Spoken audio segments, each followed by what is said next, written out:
Hey, you found us. Welcome, everybody. This is Scripture Gems. Hello and welcome to the show. My name is John Fullmer, and this is my brother Jay. How's it going, John? We are two brothers who just can't get enough of the Scriptures. Yeah, we love them. This episode, we are going over the Come Follow Me lesson for March 7th through 13th, 2022. This is covering Genesis chapters 37 through 41. And now let's bring out the star of the show, the Scriptures. Oh, I can't wait to read you. There are some neat stories today. And now let's consult the Scripturematic 6000 to find out how long it will take to read this week's reading. 28 minutes, 35 seconds. And what would that be daily? 4 minutes, 5 seconds. So easy to do. Here we've got time codes if you want to go chapter by chapter. And we've got a little note here at the beginning.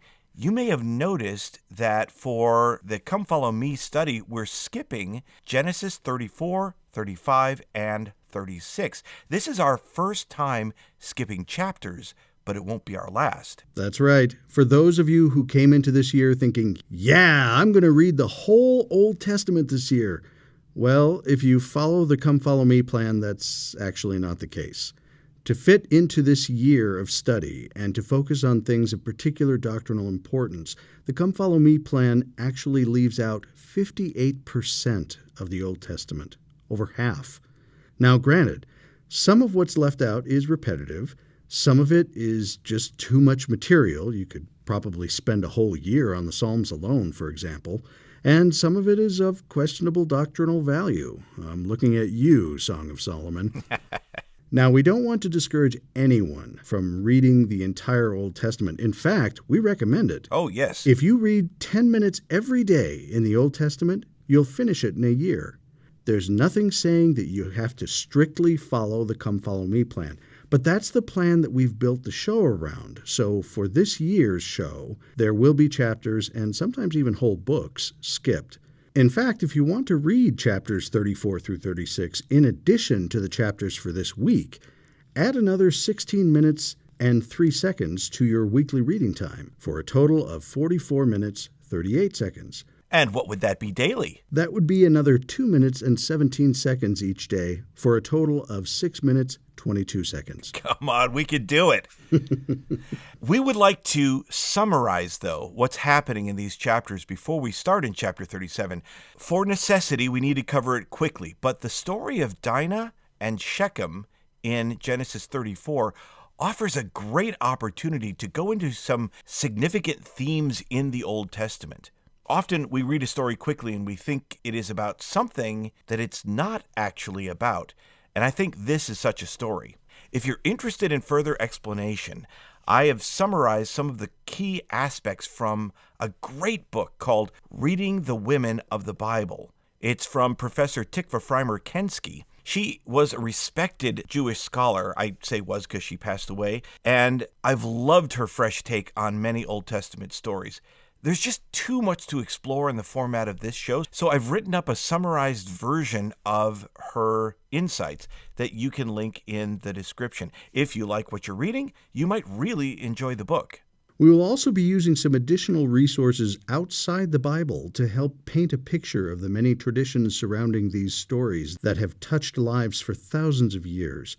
So look for that later in the show. Right. But for now, let's start our summary of chapter 34 in Genesis. So last week in chapter 33, Jacob bought a portion of land from Hamor, the father of Shechem, in verse 19 of chapter 33. In chapter 34, Dinah, Jacob and Leah's daughter, goes out on her own and has an intimate encounter with Prince Shechem, which leads him wanting to marry her. Traditionally, this event is interpreted as a rape or an assault, but the story itself is vague on the matter.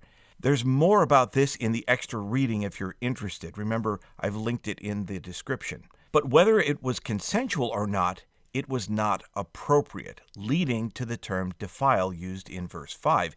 Either way, this quote from Elder Jeffrey R. Holland from the General Conference in April of 2010, I think, is very apropos to the story. He says, quote, "Love makes us instinctively reach out to God and other people.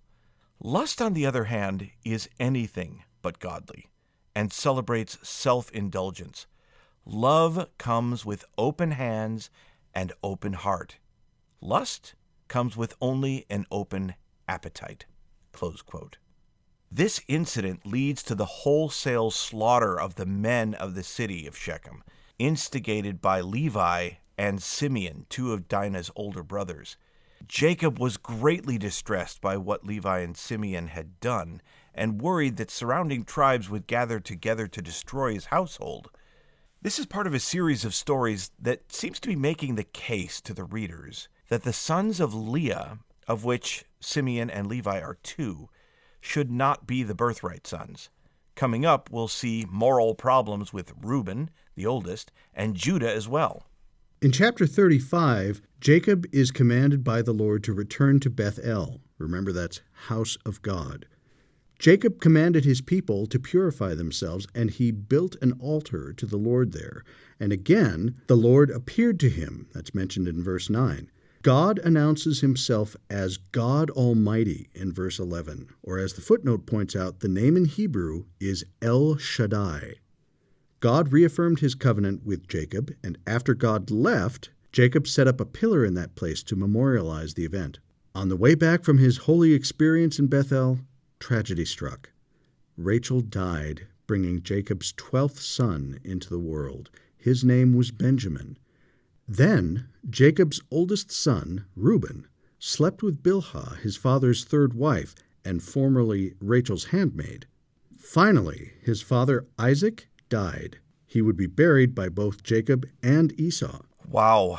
Going on in chapter 36, it gives us the descendants of Esau, who was the son of Isaac and brother to Jacob. And they're all listed in this chapter. And that brings us to chapter 37 and the beginning of today's reading. So let's start in verse 1. "And Jacob dwelt in the land wherein his father was a stranger, in the land of Canaan. These are the generations of Jacob. Joseph, being 17 years old, was feeding the flock with his brethren, and the lad was with the sons of Bilhah, and with the sons of Zilpah, his father's wives. And Joseph brought unto his father their evil report. Now Israel loved Joseph more than all his children, because he was the son of his old age. And he made him a coat of many colors. And when his brethren saw that their father loved him more than all his brethren, they hated him, and could not speak peaceably unto him." Now, in the brothers' defense, notice in verse 2, essentially it describes Joseph as a bit of a snitch. The phrase, "and Joseph brought unto his father their evil report." In other words, he told his father all the bad things that his brothers were doing when they were slacking off or goofing around or doing whatever. Yeah, but don't you find it funny that people would get all irate about someone telling on them rather than feeling bad that they had been doing bad things? Fair enough. And there's also kind of an interesting footnote in verse 3. The Septuagint word indicates many colors, and remember, the Septuagint is the Greek translation of the Old Testament started 3 centuries before Christ. But the Hebrew term may indicate simply a long coat with sleeves. Either way, it seemed clear that the coat was very special, and that his brothers were jealous. Yeah, that is the key.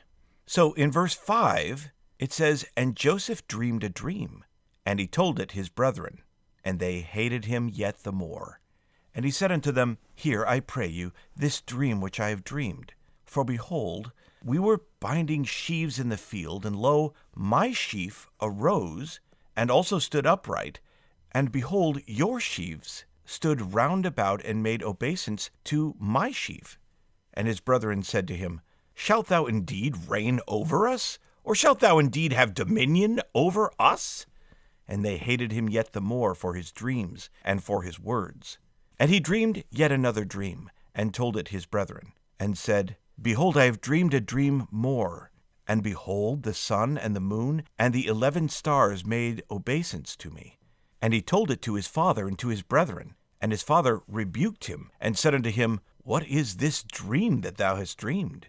Shall I and thy mother and thy brethren indeed come to bow down ourselves to thee to the earth? And his brethren envied him, but his father observed the saying. Now that word obeisance It means to bow down or act reverently towards something or someone. So that's what Joseph is dreaming about. And I would like to remind you, one of the reasons his brothers are upset is that they are all probably significantly older than he is. He is not the youngest brother, but he is very young.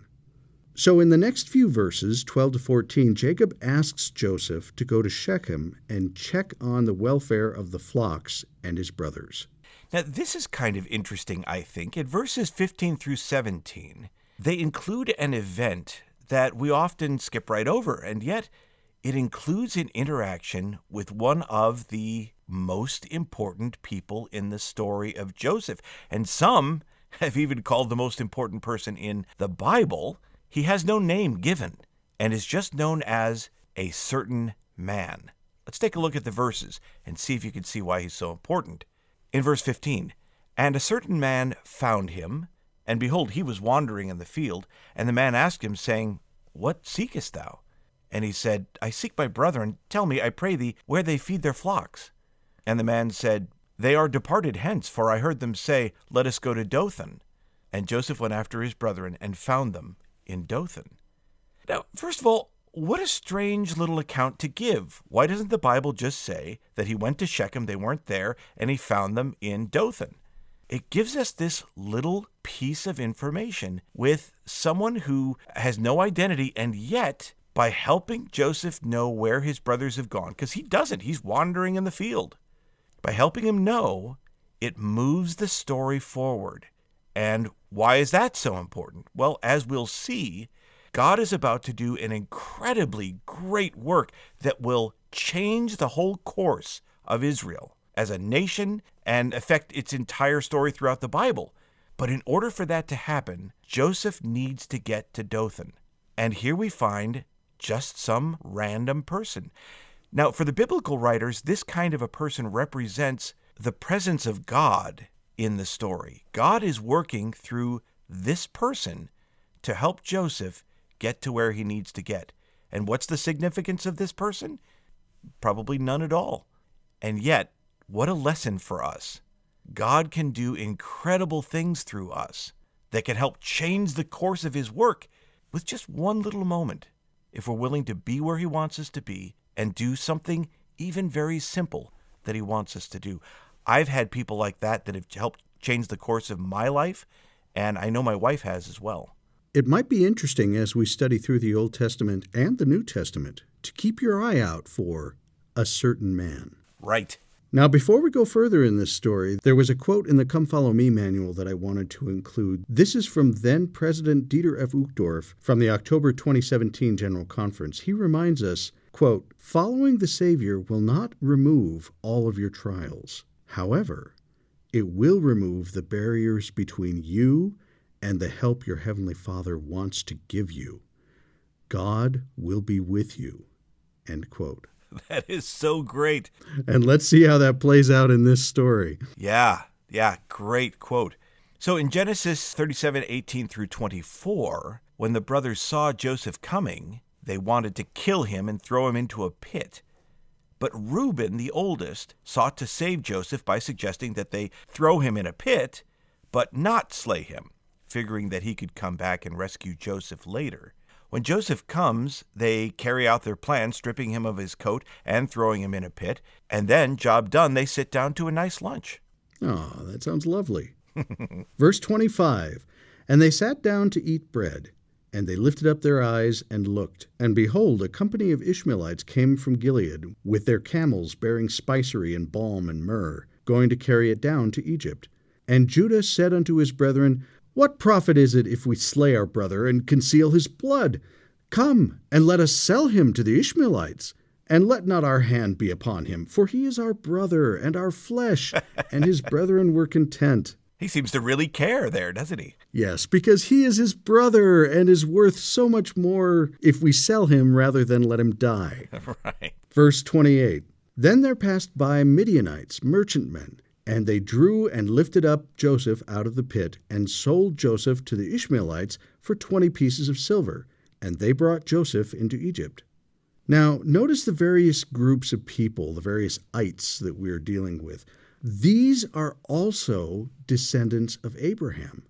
Midianites would be children of Midian, son of Abraham and Keturah. And the Ishmaelites, of course, would be descendants of Ishmael, son of Abraham and Hagar. Yeah, and notice the various interactions between the Midianites and the Ishmaelites. When Joseph is finally brought to Egypt, he is sold by the Medanites, different people from the Midianites. In Genesis chapter 25, verse 2, it talks about that genealogy. Though Medan was also a son of Abraham and Keturah. Most all Bibles correct the Medanites to Midianites to keep the story consistent, but the Hebrew clearly states Medanites in verse 36. Then, when the story picks up again in Genesis 39:1, we read that it is the Ishmaelites who brought Joseph to Egypt and sold him to Potiphar. Later in the narrative, the confusion is reflected by two different statements from Joseph. In Genesis 40, verse 15, he says, I was stolen away or kidnapped out of the land of the Hebrews. But in Genesis 45:4, he says, I am Joseph, your brother, whom ye sold into Egypt. Now, many scholars believe that all this confusion is because different Jewish traditions surrounding this account were meshed together, and this is what accounts for the inconsistencies. I am in the camp with the famous Jewish scholar Gary Rensburg. He says this, I prefer a literary explanation, however. The confusion reflects the confusion in Joseph's mind. The reader experiences the events as Joseph experienced them. Stuck at the bottom of a pit, Joseph is able to hear only muffled sounds and dialogue from above. He is pulled out and transported to Egypt, but because he himself is unsure about the chain of events, the narration presents the tale in confused terms.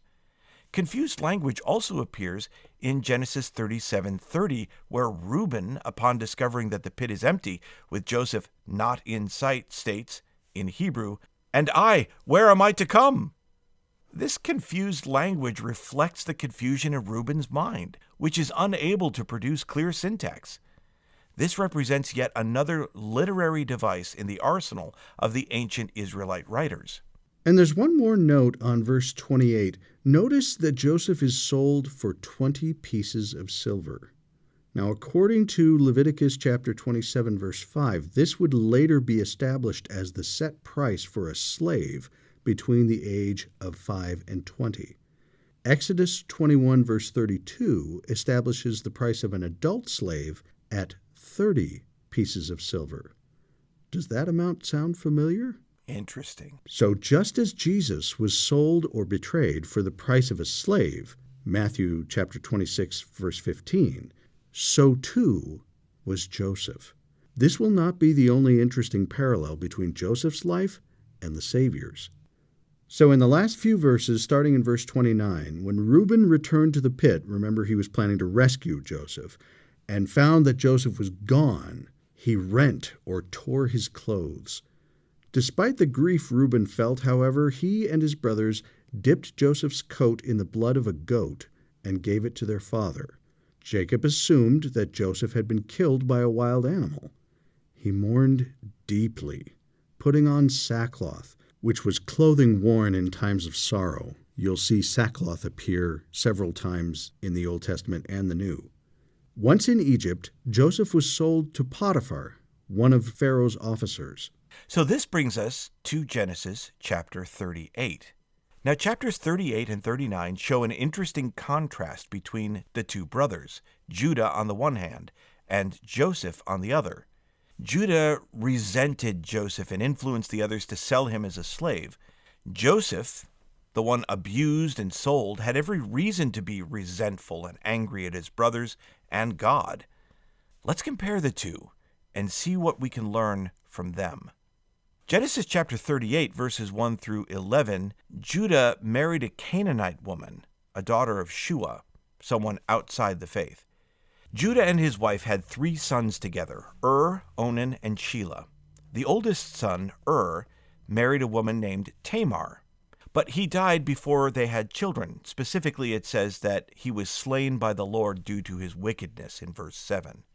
According to the customary law at the time, a widow who had no children had claim on her husband's next oldest brother, or his closest living male relative.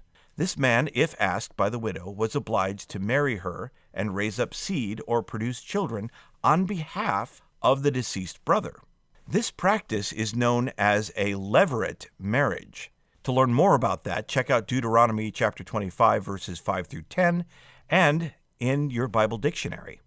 If you're curious, lever is the Latin word for brother-in-law. So Onan, Er's younger brother, married Tamar, but refused to give her children, instead spilling it, can you hear the air quotes, it, or his reproductive contribution. See, the Old Testament's not bashful about anything. So he spilled it on the ground in verse 9. This displeased the Lord, who slew him as well. Judah, instead of caring for Tamar, sent her away to live as a widow in her father's house, promising that Shelah, his third son, could be her husband when he was grown. However, when Shelah was old enough, Judah did not keep his promise to Tamar. Tamar then resorted to deception in order to bear children by Judah, who had the responsibility to provide a husband and children for her. So let's go to chapter 38, verse 13. And it was told Tamar, saying, Behold, thy father-in-law goeth up to Timnath to shear his sheep. From here on in the story, Tamar will just be referred to with pronouns. This is a literary tool to put the reader in the point of view of Judah, who does not recognize her as Tamar, his daughter-in-law. So in verse 14, and she put her widow's garment off from her, and covered her with a veil, and wrapped herself, and sat in an open place, which is by the way to Timnath. For she saw that Shelah was grown, and she was not given unto him to wife. When Judah saw her, he thought her to be an harlot, because she had covered her face. And he turned unto her by the way, and said, Go to, I pray thee, let me come in unto thee.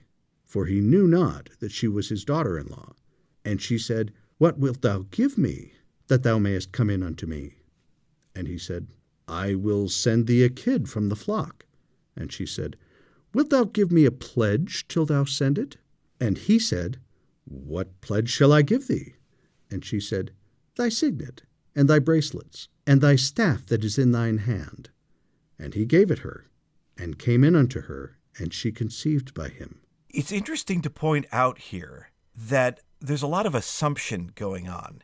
You know, when they presented the torn coat of Joseph to the father, they never said, Look at the coat, he's been killed. They just let him, Jacob, fill in the gaps. Here, in verse 15, when Judah saw her, he thought her to be an harlot. But notice that she never takes payment, and she never claims to be. So, going on in verses 19 through 23, Judah sent his friend with a kid, a young goat, to pay the harlot and retrieve his signet, bracelets, and staff. But his friend could not find her. See again? No payment. He still had no idea that the woman he believed was a harlot was actually his daughter-in-law, Tamar. So let's look at verse 24. And it came to pass, about 3 months later, that it was told Judah, saying, Tamar, thy daughter-in-law, hath played the harlot, and also, behold, she is with child by whoredom. And Judah said, Bring her forth, and let her be burnt. When she was brought forth, she sent to her father-in-law, saying, By the man whose these are, am I with child. And she said, Discern, I pray thee, whose are these? The signet, and bracelets, and staff. And Judah acknowledged them, and said, She hath been more righteous than I, because I gave her not to Shelah my son. And he knew her again no more. Now, remember that he knew her is a euphemism for sexual relations. Yeah, Judah, class act. So let's summarize a couple of characteristics of Judah as described here. Number one, he did not keep his oath to Tamar to fulfill his responsibilities. Number two, immediately gave in to temptation when it presented itself in the form of prostitution. 3, he was self-righteous when judging another's apparent shortcomings. So he finds out that his daughter-in-law is pregnant by whoredom, and he's ready to execute her. Number 4, he's humiliated when his sin was exposed. Now, it may seem strange to have this story interrupting the Joseph story, but there is a theme in chapter 38 that is a continuation from chapter 37, deception. Right. Note how Joseph's brothers ask their father to recognize the evidence of the bloodied tunic in chapter 37, verse 32, and how Tamar asks Judah to recognize the evidence of his 3 personal items in chapter 38, verse 26, using the same wording. So let's look at the one with Joseph's coat in chapter 37, verse 32. It says, "Know now whether it be thy son's coat or no." And here's what Tamar says in chapter 38, verse 26. "Discern, I pray thee, whose are these? The signet and bracelets and staff." So the brothers deceived Jacob into believing that his beloved son Joseph had been killed by a lion. The ringleader among Jacob's sons in the deception of their father was Judah. Thus, it is fitting that he in turn is deceived by Tamar in chapter 38. And once more the props are the goat, which he promised to deliver, or in Joseph's case, the blood of the goat, and the clothing. The veil here is used by Tamar in place of the widow's garb that she should have been wearing. The series of deceptions ends here, however, given that Judah admits, quote, "She hath been more righteous than I," close quote, from verse 26. This is yet one more indication of Tamar's moral superiority, which should serve as a model to all of Israel. Let me quote again from Professor Gary A. Rensburg from his course on the book of Genesis. He says, "Once more, it is the low-ranking woman in the story who serves as the heroine. Note that Tamar is a non-Israelite who plays the role of the prostitute, that is, a woman on the margins of society, one of the truly lowly. Yet she is the one who takes the moral high ground, because she has been wronged by Judah. She represents Israel, which lacks the might of other nations, but can gain and prosper by using both its wit, in a good sense, and morality, which it should possess in large supply." Close quote. It may be difficult to understand Tamar as morally superior since she became pregnant by deceit, but she took what she had a right to, even if the dishonest Judah was unwilling to give it freely. Look at how the biblical authors saw her. Not only does Judah praise her, but she is used as a praise in Ruth chapter 4, verse 12. Which is kind of interesting because if you'll remember, Judah's name means praise. Right. So when the people are blessing Ruth, another outsider, and Boaz, they say, "And let thy house be like the house of Pharez, whom Tamar bare unto Judah, of the seed of which the Lord shall give thee of this young woman." It is Tamar's son, not Judah's remaining son Shelah, through whom the lineage of Judah moves forward. We see this again when the lineage celebrating the birth of Jesus is given in Matthew chapter 1, verse 3. Tamar and her son are the lineage that will give Israel King David and his dynasty, and eventually Jesus Christ. God allowed Tamar to devise a plan to restore her dignity. Remember that barrenness was considered a curse and a punishment. This was a plan to have a family, one who would bless the world no less, and to get justice following Judah's refusal to fulfill his obligations. She is an unlikely hero, but there will be others like her, outsiders who teach Israel what it means to truly seek for promised blessings, rather than consider themselves a privileged people because of their bloodline or history.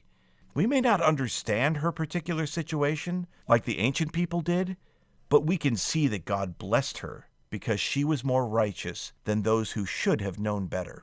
So that brings us to chapter 39. We're introduced again to Potiphar. So who was he?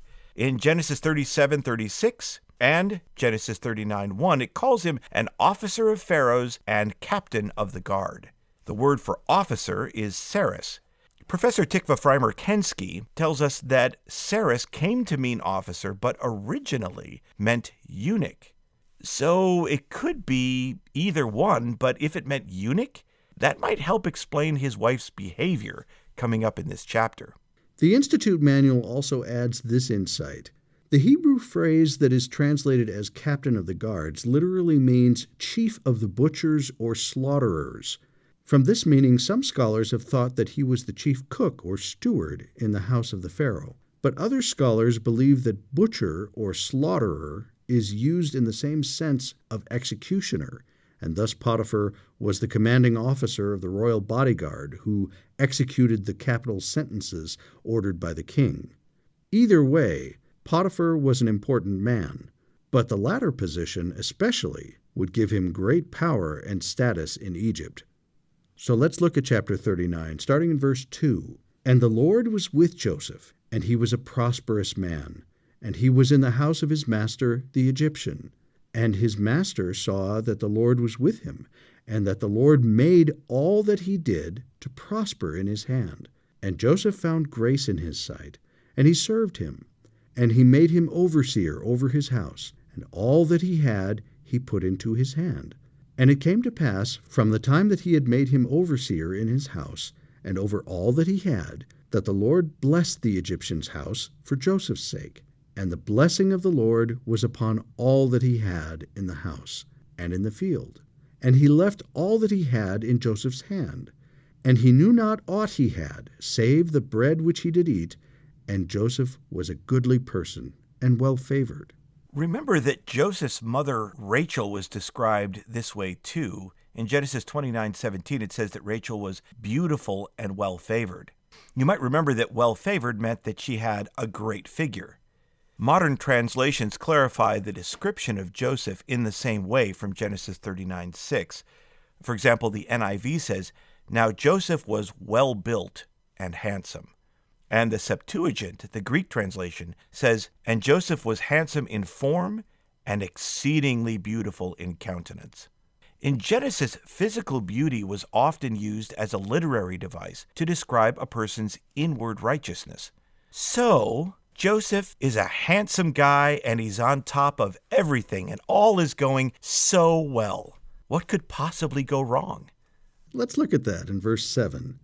And it came to pass after these things that his master's wife cast her eyes upon Joseph, and she said, "Lie with me." Okay, so Potiphar's wife and Joseph were going to get together and tell false stories about Potiphar, right? They'll lie about him together, right? You know what's hilarious about this is we've seen multiple euphemisms for sexual relations. Someone knows his wife or come in unto me, we saw earlier. But there's no euphemism with Potiphar's wife. It's just as bold as could be. So we should point out that stories of a sexual nature abound in the Old Testament. It was a normal part of life, along with birth and death. People lived together in tents. How much privacy do you think there was? Even though some of these stories may be uncomfortable for some of us today, God is aware of all aspects of our lives, and he cares about every one of them. And let's get back to the story, verse 8. But he, referring to Joseph, he refused, and said unto his master's wife, Behold, my master wotteth not what is with me in the house, and he hath committed all that he hath to my hand. A quick note, Joseph Smith translation on 8b, wotteth not means knoweth not, which is in harmony with the actual word. To wot is an Old English word that means to know. The NIV Bible gives us this translation, With me in charge, he told her, my master does not concern himself with anything in the house. Everything he owns he has entrusted to my care. Going back to verse 9. There is none greater in this house than I. Neither hath he kept back anything from me but thee, because thou art his wife. How then can I do this great wickedness and sin against God? Oh, now there's a very interesting statement right there. There are other stories in the ancient world that use the motif of the young man seduced by another's wife who refuses on moral grounds, only then to be accused of rape. The Egyptian tale of two brothers and Homer's Iliad are two examples. In both cases, the young man declares that giving into seduction would be morally wrong, but only in Joseph's story does he identify that the action would be a sin against God. This marks a major feature of Israelite life and society, the manner in which religion and morality were interconnected. It might seem strange to us that this is innovative, but anciently the gods of other nations didn't demand moral behavior from the people. Society did, but not the gods. The God of Israel is intimately connected to the moral behavior of his people, and we know that because we know that God wants us to become something. And that wasn't the case with the other nations' gods. Consider what a difference it makes in our ability to resist temptation when we know that it is God who we would offend with our behavior, not parents or society or bishop, etc., although they might, but our focus is on God. This is important because, like with us, this temptation of Joseph's wasn't a one-time thing. Let's take a look at verse 10. And it came to pass, as she spake to Joseph day by day, that he hearkened not unto her, to lie with her, or to be with her. And it came to pass about this time, that Joseph went into the house to do his business, and there was none of the men of the house there within. And she caught him by his garment, saying, Lie with me. And he left his garment in her hand, and fled, and got him out. So let's talk about that word that is translated as fled. This is the Hebrew word vayenos, to flee. In Psalm 114, the first 3 verses, we are told, When Israel went out of Egypt, the house of Jacob from a people of a strange language, Judah was his sanctuary, and Israel his dominion. The sea saw it and fled. That's that same word again, vayenos. Comparing that concept to the miracle of the Red Sea and its parting, we can visualize a miracle as something like the water of the Red Sea going against its own nature. It is not the nature of the sea to do that, so when it parted, it was a miracle. It could be argued that it is not in Joseph's nature as a mortal man to resist the insistent invitation for sex, so when he fled, like the Red Sea, he acted against his nature. That is a miracle. It only happens with the power of God. So do you want to see a miracle? Access divine power to act against your nature. That is awesome. So now, having been refused, let's examine Potiphar's wife's accusations, starting in verse 13. And it came to pass that when she saw that he had left his garment in her hand and was fled forth, that she called unto the men of her house, and spake unto them, saying, See, he, speaking of Potiphar, hath brought in an Hebrew unto us to mock us. He came in unto me to lie with me, and I cried with a loud voice. Notice how she sculpts the narrative to suit her audience, so they will sympathize with her? Yeah, even though it would seem to be her doing to make sure the house was empty and no one would be around to hear her. Yes, but notice how she sculpts that. See, he, Potiphar, the outsider, our Lord and Master, hath brought this Hebrew person in to mock us. Now, he's a slave, but she doesn't want her servants to have any kind of solidarity with him. So she doesn't call him a slave or servant. It's just a Hebrew guy to mock us. This is us. It's all about us. Anyways, and now look how she changes it in verse 17 for her husband. And she spake unto him, this is Potiphar, according to these words, saying, The Hebrew servant, again now he's a slave, which thou hast brought unto us, came in unto me to mock me. He's a servant, in other words. We are up here, and now this guy down here is mocking me. Our slave is mocking your wife. In verse 18, And it came to pass that as I lifted up my voice and cried, that he left his garment with me and fled out. In verse 19 it says, And it came to pass, when his master heard the words of his wife, which she spake unto him, saying, After this manner did thy servant to me, that his wrath was kindled. And Joseph's master took him and put him into the prison, a place where the king's prisoners were bound. And he was there in the prison. So before you judge this situation too quickly, think about this. How was Joseph not summarily put to death? Why was Potiphar's wrath kindled? Was it because he believed Joseph had attacked his wife? Or because his wife had made these accusations publicly, he was going to have to send Joseph away? Joseph, the best servant he ever had, in whom he trusted completely. To me, Joseph keeping his head could only happen if Potiphar knew that Joseph was not guilty. Potiphar knows his wife. Is this really the first time this has happened? Remember, too, the ethics of Egypt that we talked about with Abraham and Sarah. Murder? Not so bad.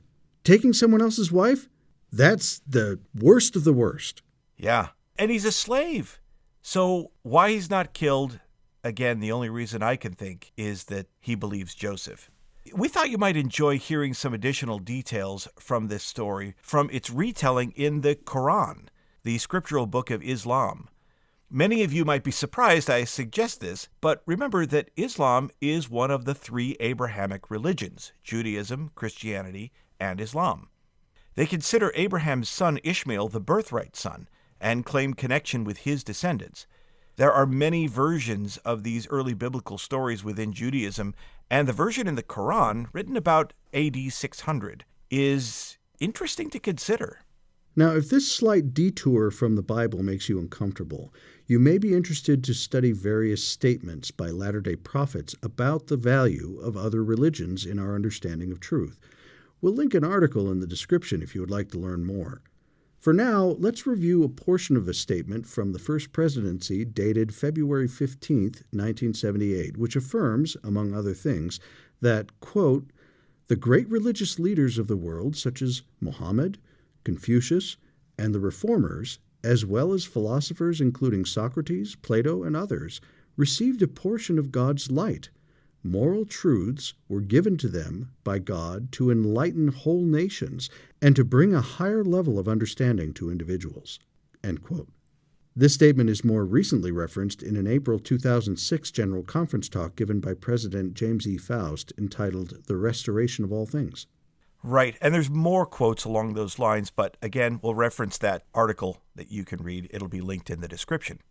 So, the Quran's account emphasizes that Joseph is shockingly handsome. This is very common in early Jewish and Christian writings as well.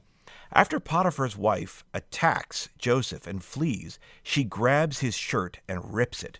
As Joseph opens the door to leave, there is Potiphar. His wife tells him Joseph attacked her, but Joseph tells him it was his wife who seduced him. Potiphar determines the truth by looking at where the shirt was torn. If from the front, then Joseph must have attacked her. But it was ripped from the back, which means Joseph was telling the truth. Potiphar admonishes his wife. Now, Potiphar's wife is humiliated. The gossip from the women was all over the town about how she had seduced a slave servant and was rejected. So she invited the women to her home for a banquet, providing them with fruit and little paring knives. While they were each peeling the fruit, she called Joseph in, and they all marveled at him, thinking him so beautiful he must be an angel. They also cut their hands because they couldn't take their eyes off of him. Potiphar's wife essentially says, "See, I told you." But she would not stop her scheming to get Joseph, so he prays that the Lord would send him to prison so that he would not fall into temptation. And so the Lord arranges that.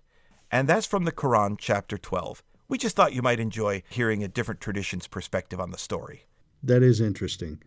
Let's go back to Genesis chapter 39, starting in verse 21. But the Lord was with Joseph and showed him mercy, and gave him favor in the sight of the keeper of the prison.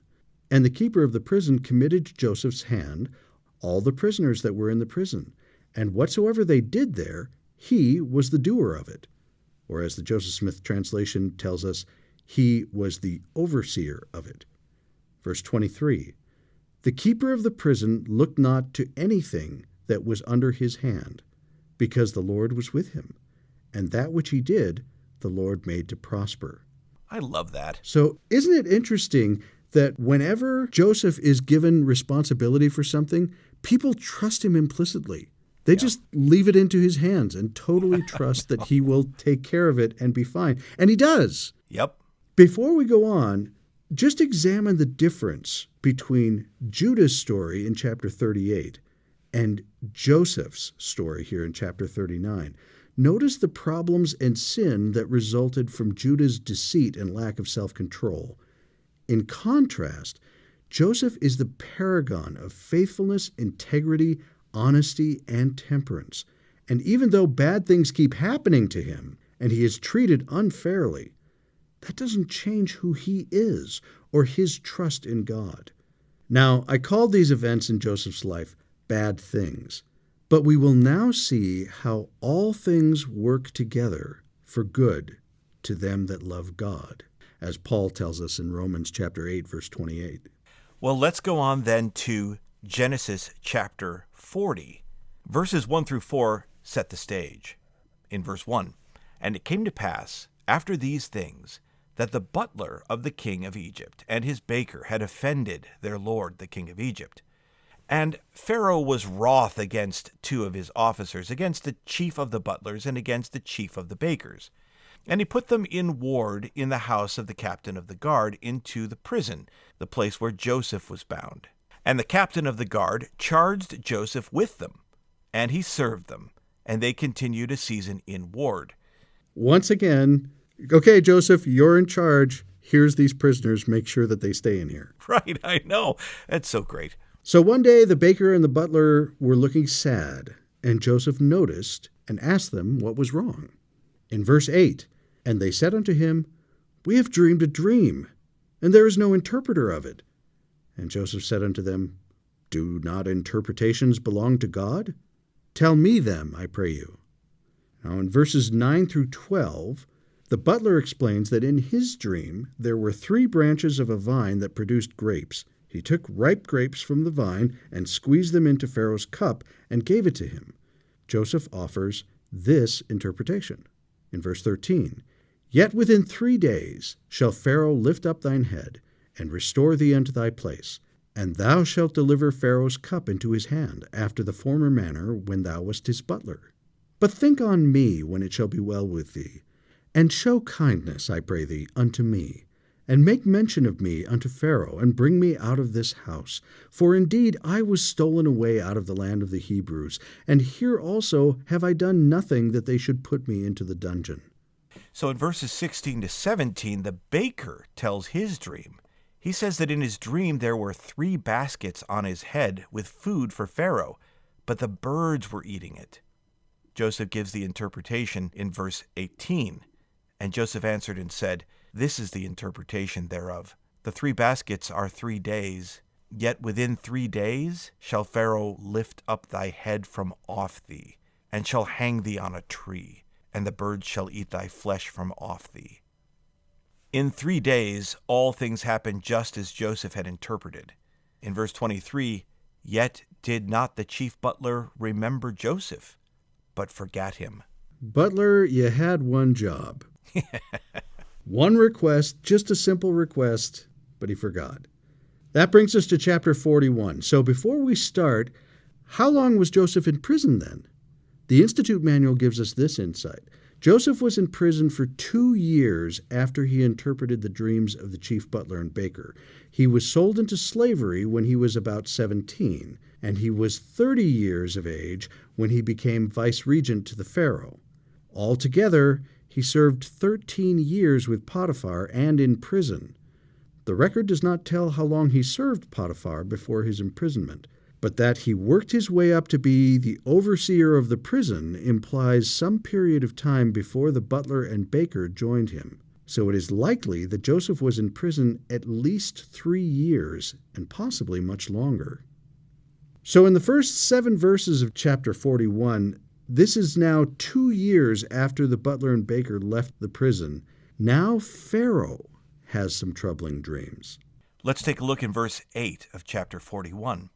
"And it came to pass in the morning that his spirit was troubled, and he sent and called for all the magicians of Egypt and all the wise men thereof. And Pharaoh told them his dream. but there was none that could interpret them unto Pharaoh. Then spake the chief butler unto Pharaoh, saying, I do remember my faults this day. Pharaoh was wroth with his servants, and put me in ward in the captain of the guard's house, both me and the chief baker. And we dreamed a dream in one night, I and he. We dreamed each man according to the interpretation of his dream. And there was there with us a young man, an Hebrew, servant to the captain of the guard, and we told him, and he interpreted to us our dreams. To each man according to his dream he did interpret. And it came to pass, as he interpreted to us, so it was. Me he restored unto mine office, and him he hanged. Then Pharaoh sent and called Joseph.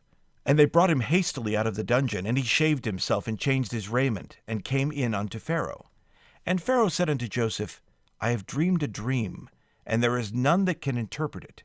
And I have heard say of thee, that thou canst understand a dream to interpret it. And Joseph answered Pharaoh, saying, It is not in me. God shall give Pharaoh an answer of peace. And Pharaoh said unto Joseph, In my dream, behold, I stood upon the bank of the river, and behold, there came up out of the river 7 kine, this is cows, fat-fleshed and well-favored, and they fed in a meadow. And behold, 7 other kine came up after them, poor and very ill-favored, and lean-fleshed, such as I never saw in all the land of Egypt for badness.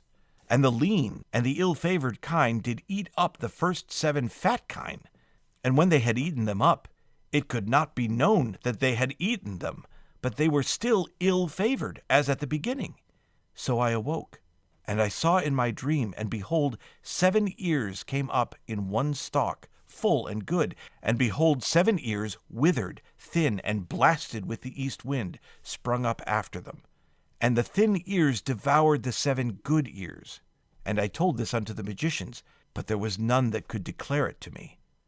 Notice the pattern we've talked about before about the vision in pairs.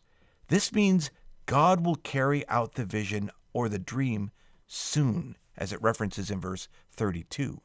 Back to the chapter in verse 25. And Joseph said unto Pharaoh, The dream of Pharaoh is one. God hath showed Pharaoh what he is about to do. And he goes on to reveal that there will be 7 years of plenty in the land, and then 7 years of famine.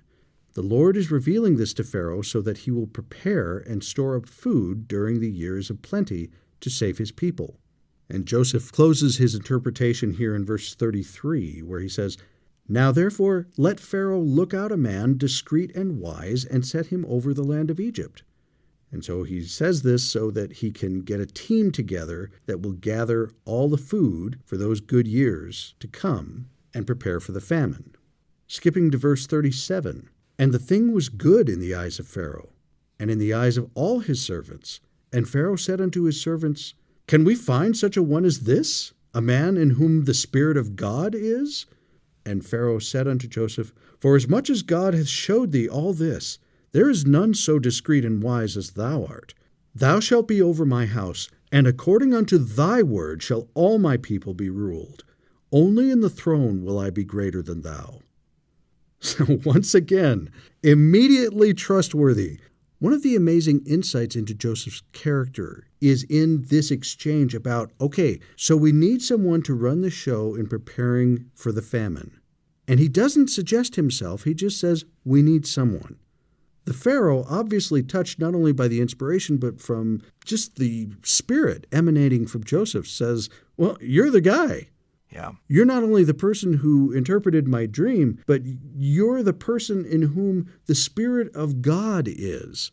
Yeah, we've probably all met somebody like that. Someone who just exudes that kind of virtue through their righteous actions and through the Spirit of God that's in them. And then in verse 45, And Pharaoh called Joseph's name Zaphnath-Paaneah, and he gave him to wife Asenath, the daughter of Potipherah, priest of On. And Joseph went out over all the land of Egypt. So just a quick note on the names again. Remember what we talked about. Don't be worried about these big names. However you pronounce it's going to be fine. But as a rule, you may want to, if there's multiple vowels, go ahead and pronounce both sounds. So for example, Zaphnath, no problem.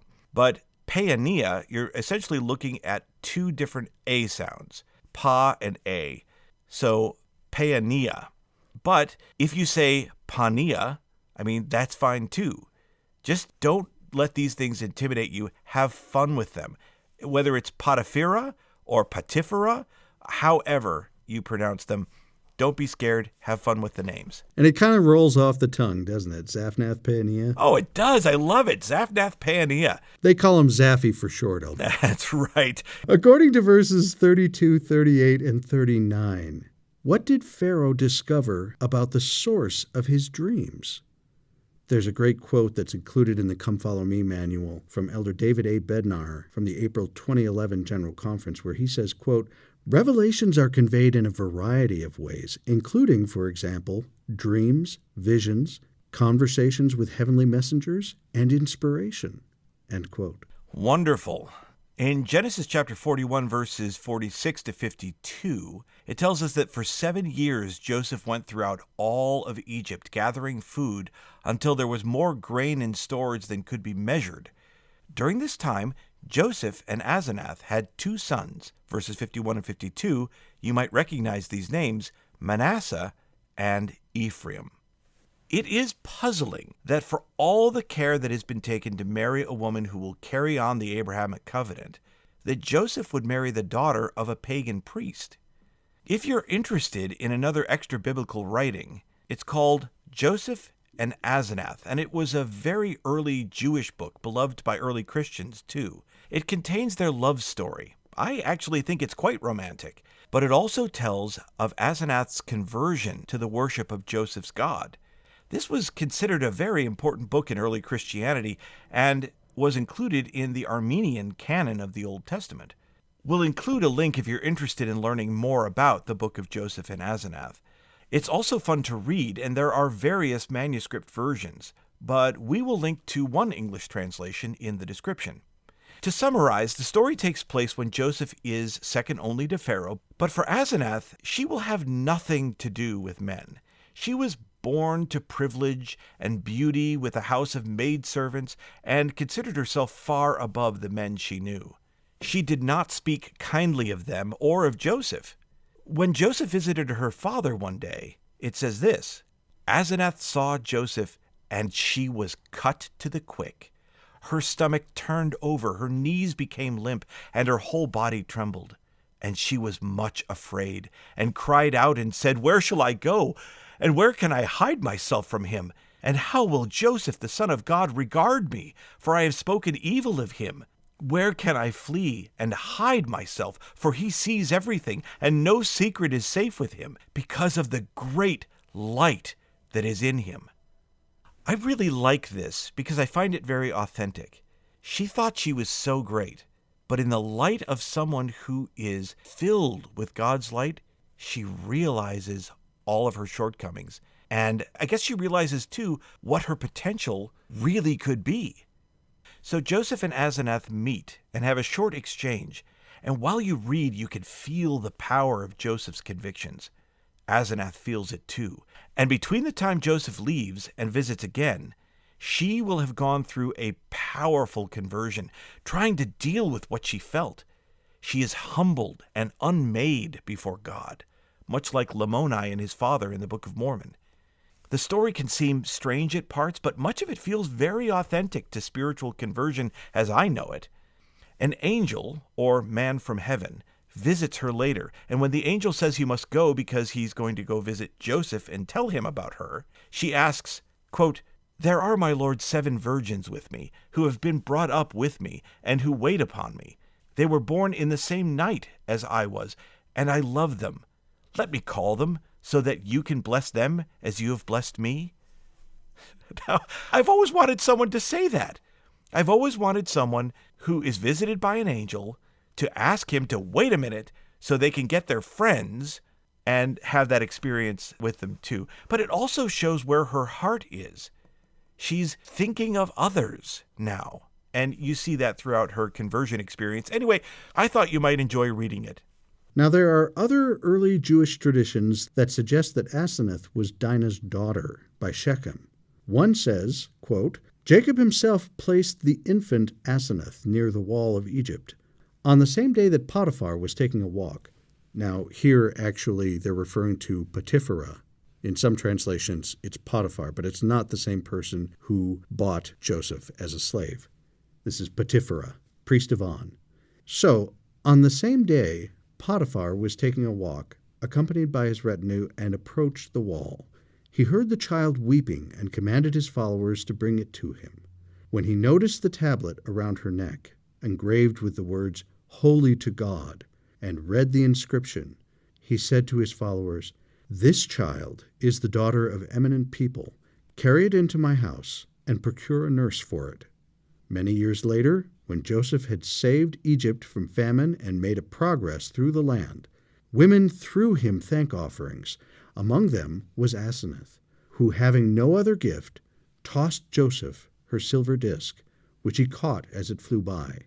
He recognized the inscription, and knowing that she must be his own niece, married her. That's from an article called Asenath, the Wife of Joseph, from Hebrew Union College Annual in 1924. So the famine came just as the Lord had shown Pharaoh. And as it says in Genesis chapter 41, verse 57, "And all countries came into Egypt to Joseph for to buy corn, because that the famine was so sore in all the lands." Remember that in the King's English, corn means any kind of grain. Right. Well, my goodness, what lessons today and what experiences. This story will continue into next week as we find out what will happen to Joseph's family, his brothers, his father, and we'll cover that story in the coming chapters. We studied a lot today. There's a lot to consider and to ponder, a lot of great lessons. Keep reading your scriptures, and we'll look forward to talking to you more about Joseph in our next lesson. We'll see you then. This podcast is not officially affiliated with the Church of Jesus Christ of Latter-day Saints, but we're really big fans.